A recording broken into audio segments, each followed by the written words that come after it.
नमस्कार दोस्तों, कैसे हैं आप सब। चलिए शुरू करते हैं आज एक बहुत ही अच्छी कहानी। एक राजा था, उसने 10 खूंखार जंगली कुत्ते पाल रखे थे, जिनका इस्तेमाल वह लोगों को उनके द्वारा की गई गलतियों पर मौत की सज़ा देने के लिए करता था।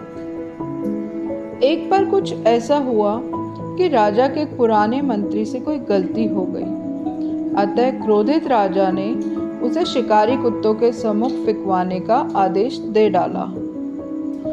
सजा दिए जाने से पूर्व राजा ने मंत्री से उसकी आखिरी इच्छा पूछी। राजन, मैंने आज्ञाकारी सेवक के रूप में आपकी 10 सालों से सेवा की है। मैं सजा पाने से पहले आपसे 10 दिन की मोहलत चाहता हूँ।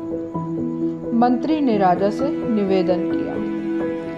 राजा ने उसकी बात मान ली।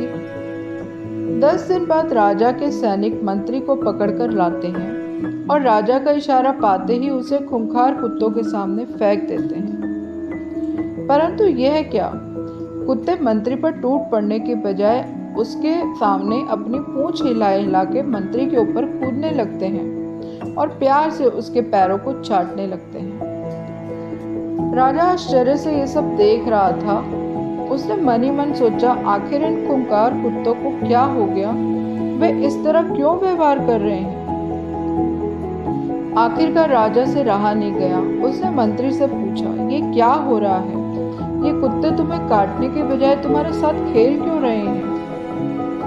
राजन, मैंने आपसे जो 10 दिन की मोहलत ली थी, उसका एक एक क्षण मैं इन बेजुबानों की सेवा करने में लगा दिया। मैं रोज इन कुत्तों को नहलाता, खाना खिलाता, हर तरीके से इनका ध्यान रखता। यह कुत्ते खूंखार और जंगली होकर भी मेरे 10 दिन की सेवा से मुझे भुला नहीं पा रहे हैं।